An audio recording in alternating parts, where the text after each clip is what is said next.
Welcome to the panel discussion of the Dravidian Professions Forum. Today's discussion is about the most famous case in the country, which shook the nation's conscience, compromised on the integrity of institutions, encroached upon the fundamental principle of separation of power, rewrote jurisprudential aspects, indicted individuals, political parties, and even communities, but at the end came to be nothing more than a drama at the behest of one individual who came up with the theory of presumptive loss, that is, the 2G case.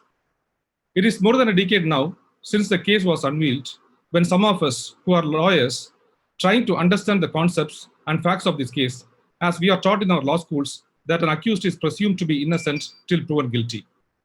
But this case is a surprise to many lawyers and law students, where presumption of guilt formed the basis of an inquiry and trial. There are many unique characteristic features to this case. It is one of the first cases where an auditor, that is CAG, Comptroller and Auditor General of India, came up with a new position called presumptive loss. An auditor's job is to audit. Audit is nothing but ascertaining the facts on the ground, whether the facts conform to the established norms and legal parameters. An auditor is not a soothsayer or an astrologer to presume things and come up with a theory of presumptive loss. This is also one of the first cases where a CAG report, which is meant for discussion in the parliament, is extensively relied upon by law enforcement agencies and even by the Supreme Court to form an opinion. And in the results, both the Supreme Court and law enforcement agencies started the case with the presumption theory, that is, presumption of loss, which is quite unheard in any judicial determination. This is also one of the first cases where the Supreme Court interfered in contractual matters using Article 32 of the Constitution of India. Article 32, as all of us know, is for enforcing constitutional remedies. That is, when the fundamental rights of a person is violated, Article 32 comes into play, and it has got only limited jurisdiction.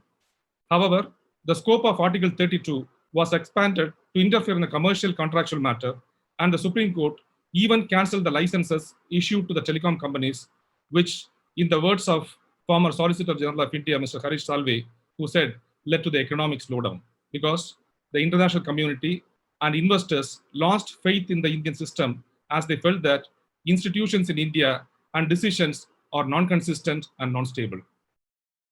This is also one of the first cases which resulted in a subsequent presidential reference to the Supreme Court seeking for an advice in a policy matter.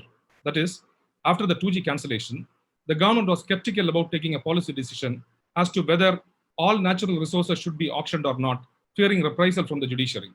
In other words, an elected government entrusted with the role of policy making was forced to seek the consent of judiciary as to what policy and how the policy should be made, which is nothing but a breach of separation of powers and compromise on the supremacy of an elected parliament, resulting in erosion of people's sovereignty. Thus, this case resulted in a web of complications with institutions, pillars of democracy getting confused on the fundamental principles, resulting in serious threat to the coexistence of democratic institutions and values.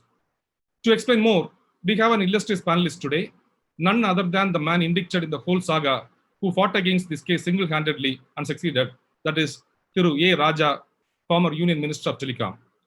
Veteran journalist Thiru S Panneerselvan, who extensively covered this case, and Thiru Sanjay Nirupam, former Member of Parliament, Indian National Congress, to whom the man behind this whole episode, Mr. Vinod Rai, apologized, which brought the 2G back to the stage.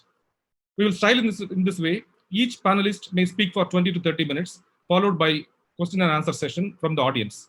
If anyone who wish to ask questions may raise their hands so that we can move them from participants to panelists.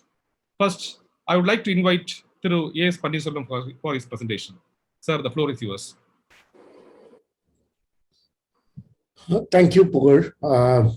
Yesterday, Honorable Finance Minister launched a very interesting book in Chennai. It was called Whole Numbers and Half Truths. It was on data journalism.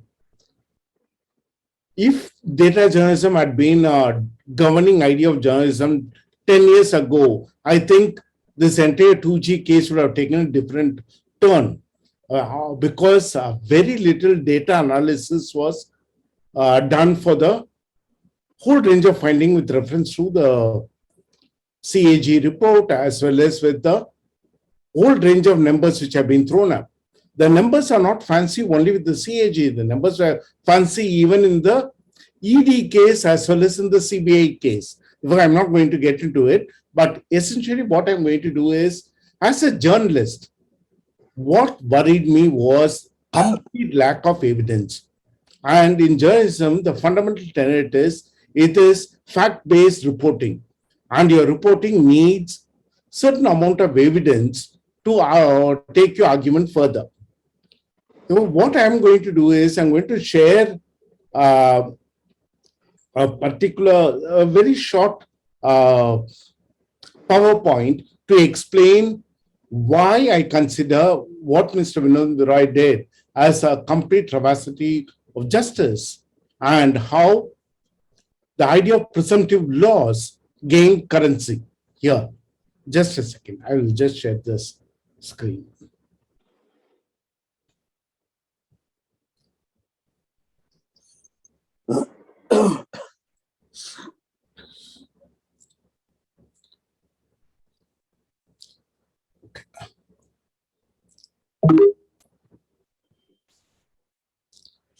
See, all of us know that when he came up with this figure of 1.76 lakh crores, nation actually gasped because the number was fantastic.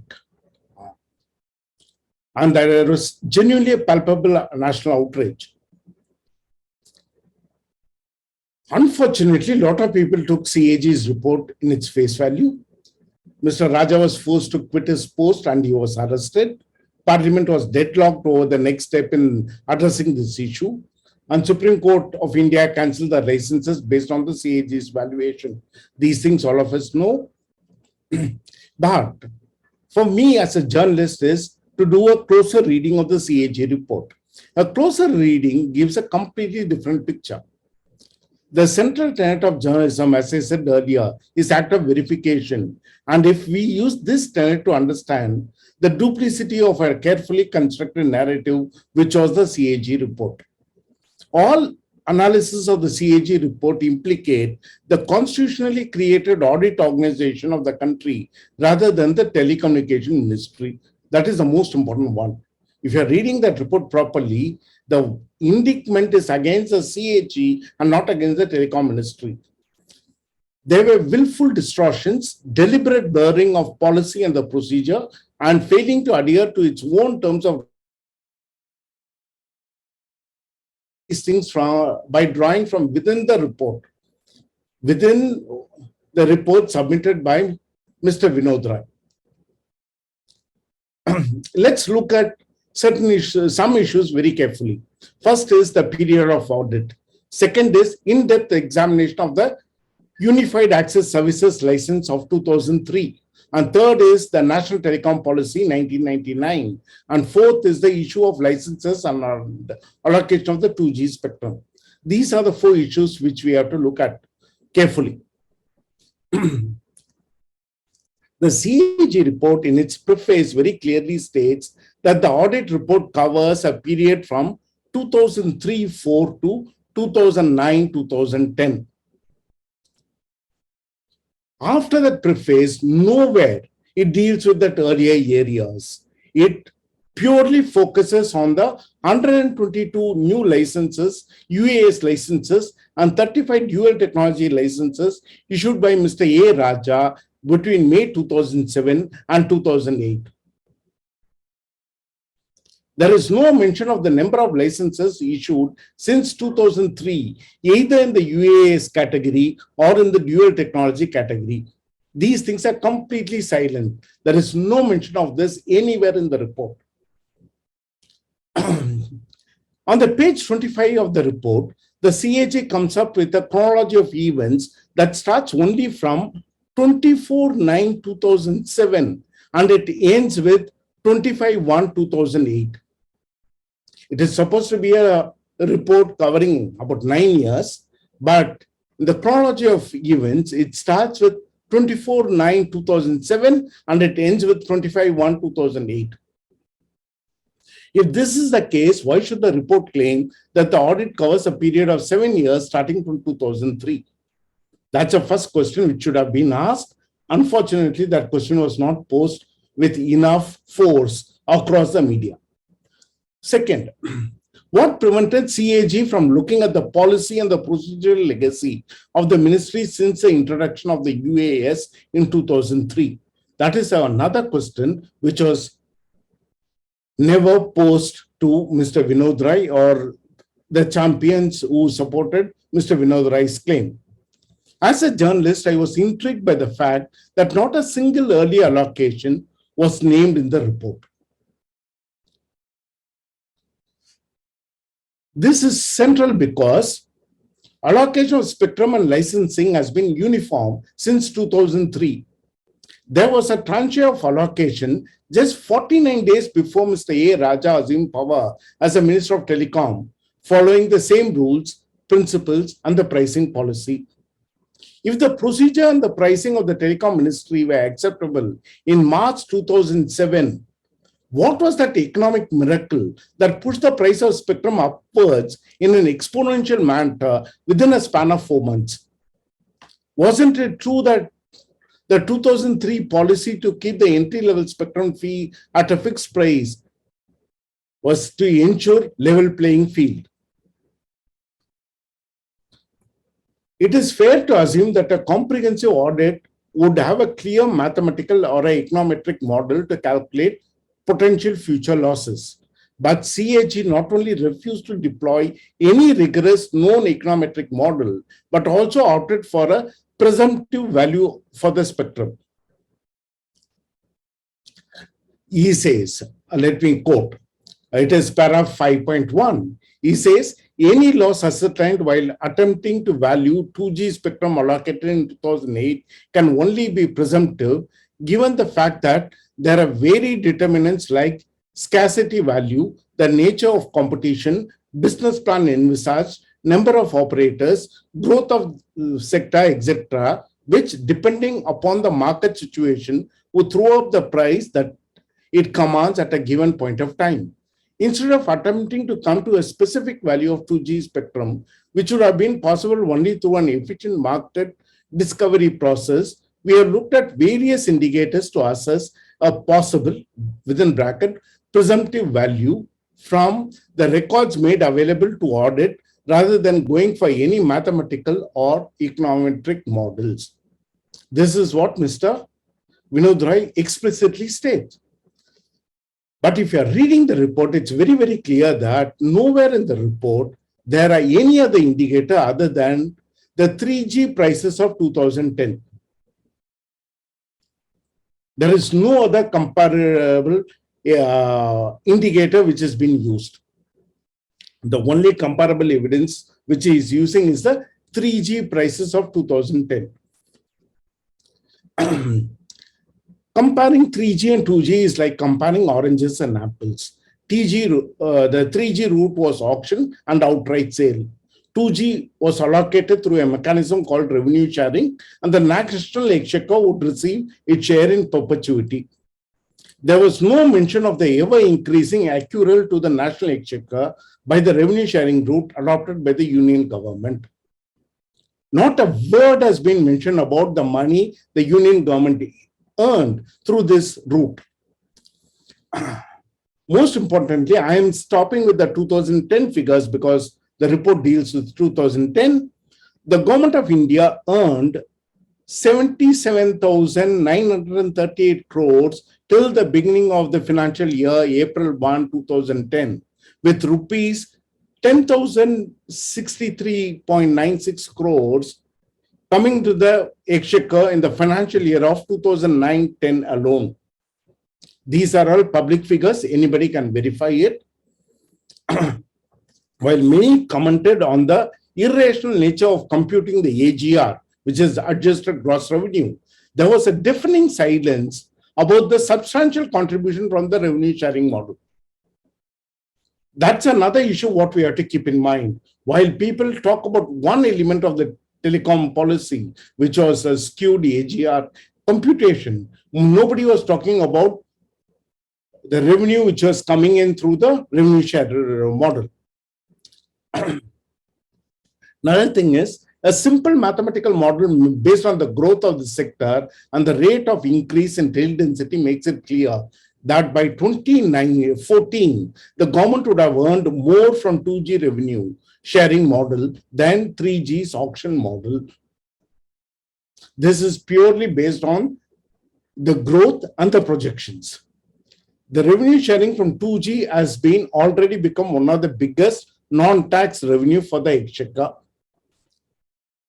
Why this audit is totally silent about the quantum of revenue the state earned through this model till date? That's one key question which has to be asked and which I think we fail to pose forcefully. Next, the revenue sharing model is akin to renting the resources, while auctioning is similar to selling the family silver. Naturally, the price difference between the two would be wide. CAG, and this distinction was never made. The 3G, which was selling, and 2G, which was revenue sharing, and the way these valuations have been conflated has been a deliberate attempt to confuse and conflate issues. Next, the CAG report claims that the advice of the Ministry of Law and Justice were ignored by the Department of Telecommunication. If you read the report carefully, it's very, very clear that the Department of Telecommunication sought the advice of the Ministry of Law and Justice in securing some procedural idea how to handle the heavy rush in the applications. There was a huge rush in the number of applications. Therefore, the request was on a procedure. This is clearly an advice sought by the department on the procedure. But the Ministry of Law and Justice suggested that the whole issue is first considered by an empowered group of ministers, and in that process, legal opinion of the AG can be obtained, which means the ministry is coming up with a policy suggestion. Therefore, for a procedural request, can you come up with a policy suggestion? That's another question which has not been addressed in the CAG report. The glaring failure of the CAG report is not placing the context within which we must study the Department of Telecommunications action is the most important one for me. Because as a journalist, what we do is, whenever we see any governmental data, we locate that governmental data within the larger policy framework. For telecom, we need to locate it within the policy framework. And here, what is the policy framework? The policy framework is the 10th plan. And the 10th plan very clearly says, telecom sector needs to be treated as an infrastructure for the next decade, and revenue generation should not be a major determinant of the macro policy governing the sector. This has been stated explicitly in the 10th plan, which means the ministry has to formulate its policy based on a policy framework. And this adhering to the policy framework is not getting reflected in the CAG report. The financial audit of any arm of the government cannot be done in vacuum or in the absence of a policy framework. The 11th plan had set a target of 600 million phones by 2012, but by the time the CAG report had come, that is, when I say today, that is the day the CAG report was released, there were more than 723 million phones. The terry density, which was 18% in March 2007, had crossed 60% by September 2010. Again, these data are available for anybody to cross-check. Why is the CAG report silent about the achievements of the sector in real terms as per the target set by the Planning Commission? This is another question which should have been raised, but which I think we failed to raise with adequate force. This is another exercise what we did. This exercise was trying to understand the quantum. What we did is we looked at the values of these telecom companies on the day of the report when it was leaked. What we did is we looked at the market cap of all these companies. And when we did the market capitalization of these companies, the total value This covers 94% of the companies in the private telecom sector in 2010 was only 2,51,000 crore, of which Airtel was the biggest player and its market capitalization itself was 1,10,000 crore. If the market capitalization of this entire sector, the major sector, 94% of the companies in the private sector is only 2,51,000 crore, it raises other questions. The questions are these.